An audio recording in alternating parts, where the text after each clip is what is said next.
Good morning, good afternoon, good evening students. हमने part 1 part 2 biomolecules के दे दिए थे। पार्ट 1 में था कि बायोमॉलिक्यूल्स होता क्या है, उसका क्लासिफिकेशन। पार्ट 2 में ग्लूकोज की केमिकल प्रॉपर्टी, प्रिपरेशन और यूजेस को बताया था। पार्ट 3 में अब हम चलेंगे साइक्लिक स्ट्रक्चर ऑफ ग्लूकोज पे और डाइसेक्राइड्स की बात करेंगे।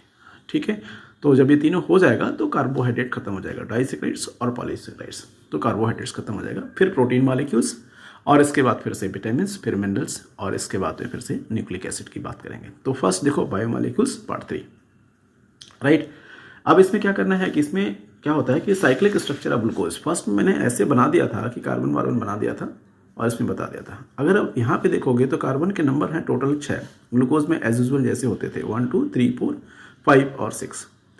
इस जगह पे अगर ग्लूकोज है तो एल्डिहाइड होता है और नहीं ग्लूकोज है तो कीटोन है तो दूसरा कुछ होता है, उसका नाम है फ्रक्टोज। ठीक है, अब इसमें क्या देखोगे C double bond O H जो होता है वो एल्डिहाइड है। मगर जब स्टेबल स्ट्रक्चर देखोगे आप तो यहाँ पे H होगा और इधर OH होगा और इधर H होगा और इधर H होगा और इधर H होगा, यहाँ पे भी H होगा।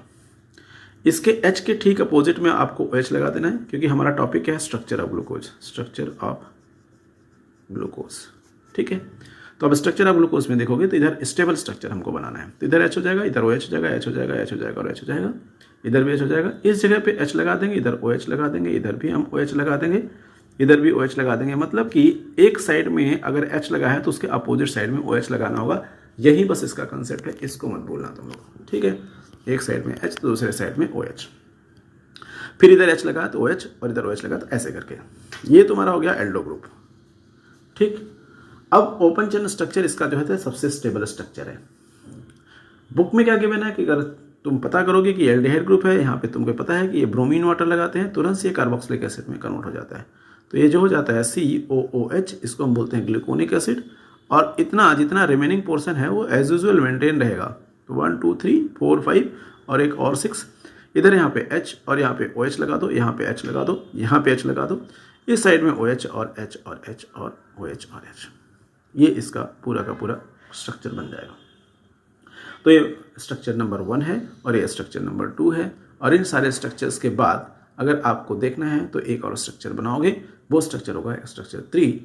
इसमें फिर से ऑक्सीडेशन करा दोगे। ये एक्चुअली क्या होगा, HNO3 के साथ होगा। तो ये प्राइमरी अल्कोहल है, ये वाला प्राइमरी अल्कोहल है। ये देखो सेकेंडरी अल्कोहल है क्योंकि इस कार्बन से 2 कार्बन जुड़े हुए हैं और जब भी किसी एक कार्बन से 2 कार्बन जुड़े होते हैं तो उसको हम बोलते हैं सेकेंडरी कार्बन। और उससे अगर OH ग्रुप जुड़ा हुआ है तो उसको हम बोलेंगे सेकेंडरी अल्कोहल। ठीक है, तो ये आपका आ जाएगा। इसमें जरा देखो, इसमें क्या होता है कि यहाँ पे फिर से HNO3 कंसनट्रेट HNO3 के साथ रिएक्ट करते हैं। HNO3 स्ट्रॉन्ग ऑक्सीडाइजिंग एजेंट है जो कि इसको ऑक्सीडाइज करके कन्वर्ट कर देगा। तो फिर इधर क्या हो जाएगा COOH, जैसे का तैसे रहेगा। यहाँ पे जो 4 कार्बन हैं उन चारों कार्बनों में कोई चेंजेस नहीं आएंगे। तो 1 2 3 4 5 इनमें कोई चेंज नहीं आएगा, इनमें नहीं आएगा, इनमें नहीं आएगा। लास्ट वाला जो कार्बन है वो भी ओइक एसिड में कन्वर्ट हो जाएगा क्योंकि नाइट्रिक एसिड जो होता है स्ट्रॉन्ग ऑक्सीडाइजिंग एजेंट है। और यहाँ पे H OH और H और H रहेगा। इधर OH हो जाएगा, इधर H हो जाएगा, इधर OH हो जाएगा और इधर OH हो जाएगा। ये दूसरा पार्ट हो गया स्ट्रक्चर का। तो मतलब 3 स्ट्रक्चर मैंने आपको दिखा दिया। पहला स्ट्रक्चर है आपका ये फर्स्ट, दूसरा ये सेकंड और तीसरा स्ट्रक्चर है यहाँ पे। फर्स्ट स्ट्रक्चर में ब्रोमीन वाटर लेकर के ऑक्सीडाइज किया तो इंडिकेट किया कि एल्डिहाइड ग्रुप है। और दूसरे में हमने ऑक्सीडाइज कर दिया तो पता चल गया कि इसमें एल्डिहाइड के साथ साथ एक प्राइमरी अल्कोहल भी है जो कि ऑक्सीडाइज होकर के कार्बोक्सिलिक एसिड में कन्वर्ट हो जाएगा। इसका नाम होता है ग्लूकोनिक एसिड, जो मैंने पहले ही बता रखा है आपको, ग्लूकोनिक एसिड। और दूसरा पार्ट जो होता है वो saccharic acid, SACCHRIC, saccharic acid, CHRIC। ठीक है, तो ये हो गया आपका सैक्रिक एसिड। फाइन, इन तीनों स्ट्रक्चर से बियॉन्ड एक स्ट्रक्चर आता है, उसको हम बोलते हैं cyclic structure of glucose. Main वो है और उसके बाद में उस पर बहुत सारे क्वेश्चंस पूछे जाते हैं। साइक्लिक स्ट्रक्चर ऑफ ग्लूकोज को 2 पार्ट में डिवाइड किया गया। एक हो गया फिशर प्रोजेक्शन और एक होता है हाउआर्थ प्रोजेक्शन, 2 प्रोजेक्शन। ओके, तो साइक्लिक स्ट्रक्चर ऑफ ग्लूकोज हमारा स्टार्ट हो जाता है। साइक्लिक स्ट्रक्चर ऑफ ग्लूकोज में अगर देखोगे तो इसमें मेनली 2 टाइप होंगे, एक होगा फिशर प्रोजेक्शन और एक होगा हाउआर्थ प्रोजेक्शन। ये सारे स्ट्रक्चर बनाए क्योंकि जो स्ट्रक्चर आपका ग्लूकोज नंबर 1 है, ये वाला जो फर्स्ट वाला पार्ट था, ये ग्लूकोज 1 फर्स्ट वाला, ये वाला पोर्शन जो था उतना अप्रोप्रिएट नहीं सारी प्रॉपर्टीज़ को स्लो कर पाता था, दे पाता था, इसलिए हम लोग साइक्लिक स्ट्रक्चर ऑफ ग्लूकोज का एक्सप्लेनेशन किया। फर्स्ट स्ट्रक्चर 3-4 चीज़ें, फ्रिक्वेंटली आस्किंग क्वेश्चन है, 3-4 चीज़ें नहीं कर पाता है। पहला चीज़ कि वो शिफ्ट टेस्ट नहीं देता है। एक्चुअली शिफ्ट टेस्ट क्या होता है?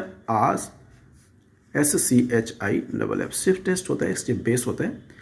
वो हर एल्डिहाइड या कीटोनिक ग्रुप उस टेस्ट को देते हैं। अगर आप cyclic structure of open structure of glucose को देखोगे तो ये शिफ्ट टेस्ट नहीं देता है।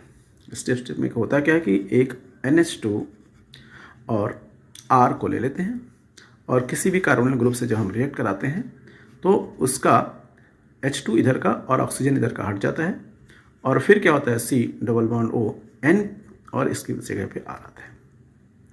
ये प्रोडक्ट जो बनता है पिंक कलर का होता है और इसलिए अगर ये एल्डिहाइड होगा तभी ये रिएक्शन देगा, अदरवाइज ये रिएक्शन नहीं देगा। इस चीज़ को ये रिएक्शन नहीं क्लासीफाई कर पाता है, नहीं करा पाता है।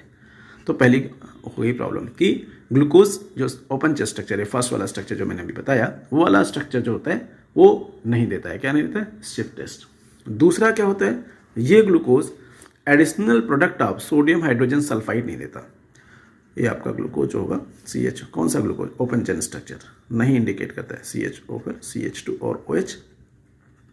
ये जो स्ट्रक्चर है NaHSO3, इसका भी एडिशन प्रोडक्ट नहीं देता।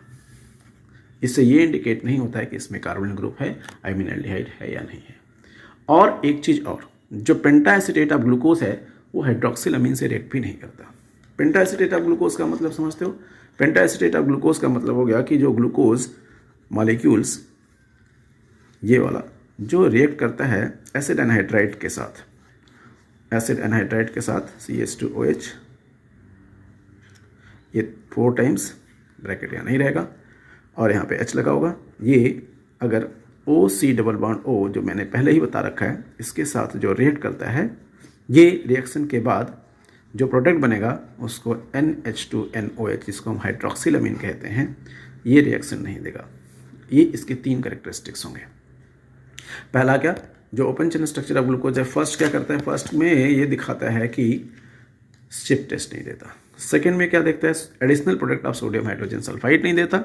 और थर्ड के साथ क्या है कि जो एसिड पेंटाएसिटेट बन जाता है एसिड एनहाइड्राइड के साथ, एसिड एनहाइड्राइड के साथ जो पेंटाएसिटेट बन जाता है वो फिर से क्या करता है? प्रोडक्ट नहीं बनाता है। किसके साथ? हाइड्रोक्सिल अमीन के साथ। तो ये 3 कंडीशन है जो कि आपको नहीं एक्सप्लेन करती हैं ओपन चेन स्ट्रक्चर, इसलिए साइक्लिक स्ट्रक्चर की बात करते हैं। ठीक है, अब साइक्लिक स्ट्रक्चर बनता कैसे उसको मैं डिस्कस करता हूँ।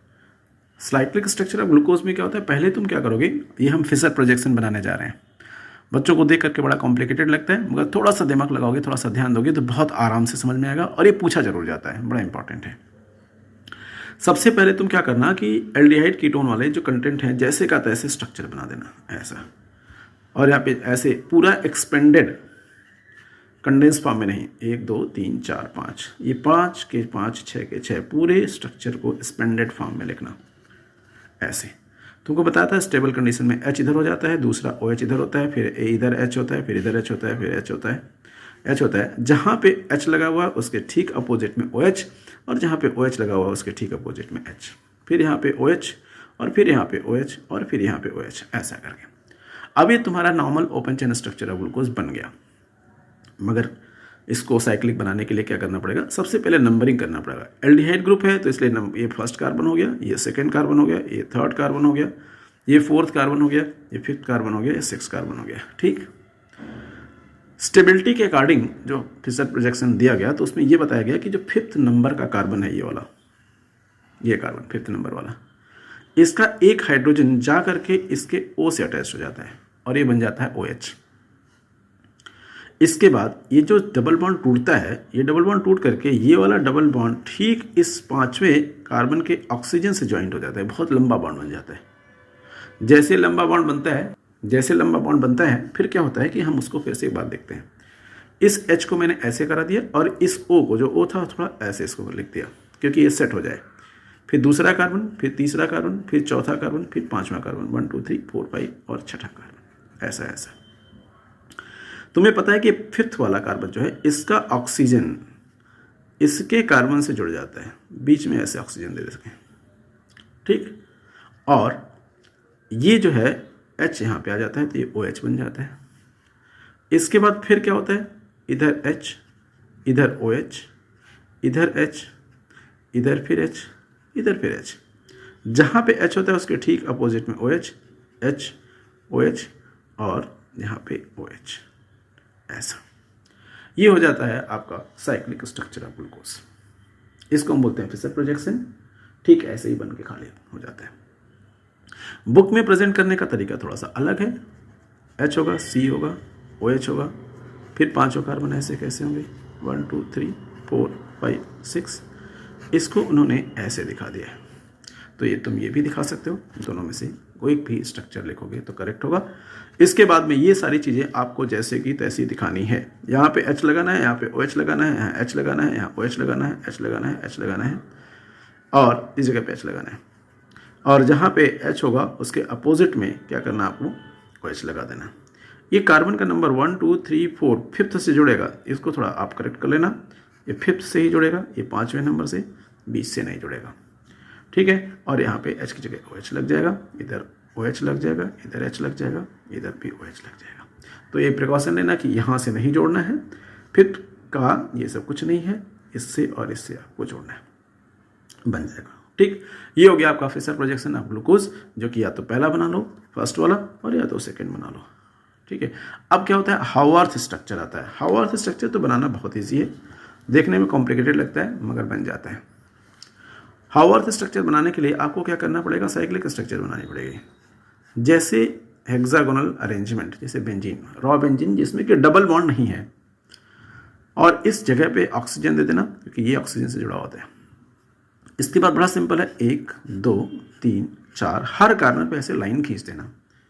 जैसे ही लाइन खींचोगे तो वो इंडिकेट करेगा लाइन कि उसके ऊपर कार्बन है। फिर क्या होगा, यहाँ पे लिख दोगे CH2OH, ये हो जाएगा CH2OH, ये वाला कार्बन CH2OH। इस जगह रुक जाओ, इसको फिर से करो एक बार। क्या करना है, कुछ नहीं करना, साइक्लिक स्ट्रक्चर बनाना है। ऐसे ऐसे यहाँ पे O लगाना है, ऐसा ऐसा ऐसा ऐसा, इस जगह पे CH2OH और यहाँ पे H, यहाँ पे OH, यहाँ पे H और यहाँ पे H। ऐसे करके आप देख लोगे। जहाँ पे CH2OH लगा हुआ उसके नीचे वाले कार्बन पे H लगा देना है, इधर के वाले पे OH लगा देना है क्योंकि H ऑलरेडी जो पड़ा हुआ है। यहाँ पे OH लगा हुआ है तो यहाँ पे H लगा देना है, OH लगा देना है और OH लगा देना है। जब ये बनेगा तो इसको बोलेंगे अल्फा डी ग्लूकोज। क्या बोलेंगे, अल्फा डी ग्लूकोज। ठीक। और जब ये वाला पोर्शन, ये नंबर कार्बन का नंबर 1 है, ये कार्बन का नंबर 2 है, ये कार्बन का 3 4th है, ये 5th है और ये 6 कार्बन है, ये नंबरिंग भी कर देना। फर्स्ट वाला OH ग्रुप ऊपर चला जाएगा और ये नीचे चला जाएगा, तब ये अल्फा की जगह पे बीटा हो जाएगा और उस सब्सटेंस को हम बोलेंगे बीटा कार्बन्स। उसको भी बनाना है बड़ा इजी, ऐसे ऐसे बना लो, ऐसा ऐसा ऐसा ऐसा, और यहाँ पे OH H H H H और H। इसकी जगह पे क्या करोगे, CH2OH जैसे का तैसे रहेगा, यहाँ पे H लगा देना, यहाँ H लगाना, OH लगाना, H लगाना और H लगाना। इसकी जगह पे फिर क्या हो जाएगा, H, यहाँ पे OH, यहाँ पे OH और यहाँ पे अब ऊपर OH हो जाएगा और नीचे H हो जाएगा। तो इसको हम बोलेंगे बीटा डी ग्लूकोज। एक अल्फा डी ग्लूकोज हो जाएगा और एक बीटा डी ग्लूकोज हो जाएगा। तो ये ग्लूकोज हो जाएंगे। तो 2 स्ट्रक्चर बन गया आपका, ग्लूकोज का फिशर प्रोजेक्शन और हाउआर्थ स्ट्रक्चर। ये हाउआर्थ स्ट्रक्चर है, साइक्लिक स्ट्रक्चर जिसको कहते हैं, और दूसरा जो होता है वो फिशर प्रोजेक्शन आपके सामने ये है। ठीक, तो ये 2 स्ट्रक्चर्स हो गए। इसके बाद सबसे इंपॉर्टेंट क्वेश्चन एक आता है, what is anomeric form of glucose, या व्हाट इज एनोमर्स, ANOMERS, और एनोमर्स ऑफ ग्लूकोज चाहिए। एनोमर्स ऑफ ग्लूकोज को कुछ नहीं करना होता है, एक्चुअली होता क्या है कि 2 ग्लूकोज आप बना लोगे, एक ग्लूकोज इधर और एक ग्लूकोज इधर। पहला ग्लूकोज साइक्लिक वाला ही बनाना है दोनों, ऐसे यहाँ पे CH2 और OH करना है, यहाँ पे H करना है, यहाँ पे OH करना है, यहाँ पे H करना है और यहाँ पे H करना है। इसके बाद नंबर करना है, कार्बन की नंबरिंग कर देना है। ये फर्स्ट कार्बन होगा, ये सेकंड कार्बन होगा, ये थर्ड कार्बन हो जाएगा, ये 4th कार्बन होगा, ये 5th कार्बन होगा और यहाँ पे आ जाएगा 6 कार्बन होगा, ये वाला 6 कार्बन। इसमें क्या होगा कि जहाँ पे H लगा हुआ उसके अकॉर्डिंग स्टेबिलिटी अकॉर्डिंग OH लगा दो, इधर H लगा दो, इधर OH लगा दो और इधर OH लगा दो। इसको बोलोगे अल्फा डी ग्लूकोज। और इस पार्ट को, ये जो CO है, इसको बोलते हैं हेमी एसिटल फॉर्म, मतलब कि कोई एक इथरल लिंकेज जो कि इससे जुड़ा हुआ है। दूसरा एक और सेम कैटेगरी का ग्लूकोज, उसमें थोड़ा सा चेंज होगा। जो H होगा और OH होगा उसमें थोड़ी डिफरेंस आएगी। इसका OH ऊपर चला जाएगा, मतलब ये बीटा हो गया। और सब कुछ वैसे ही ड्रॉ कर दो, यहाँ पे CH2OH कर दो, यहाँ पे H कर दो, यहाँ पे H OH H और OH ऊपर चला जाएगा, मतलब ये हो जाएगा आपका बीटा और ये वाला जो होगा आपका अल्फा होगा। अल्फा और बीटा को ही हम बोलते हैं एनोमेरिक फॉर्म ऑफ ग्लूकोज, मतलब दो ऐसे ग्लूकोज जिसमें कि एक में OH नीचे हो जिसको हम अल्फा बोलेंगे और दूसरे में OH, ये फर्स्ट कार्बन वाला, ये पहले कार्बन वाला पहला कार्बन, OH ऊपर हो उसको हम बोलते हैं बीटा, और इन दोनों को कलेक्टिवली बोलते हैं एनोमर्स, और इसी को बोलते हैं एनोमेरिक फॉर्म ऑफ ग्लूकोज। ठीक है, तो ये थोड़ा सा मैंने स्ट्रक्चर की बात कर दी। इन स्ट्रक्चर के बाद फिर हम अगले टर्न पे आपको जो पार्ट 4 आएगा उस पर डिस्कस करेंगे क्या चीज़, disaccharides and polysaccharides. Disaccharide polysaccharide के बाद में ये कार्बोहाइड्रेट का काम खत्म हो जाएगा, फिर प्रोटीन की बात करते हैं। Okay bye, take care, all the best.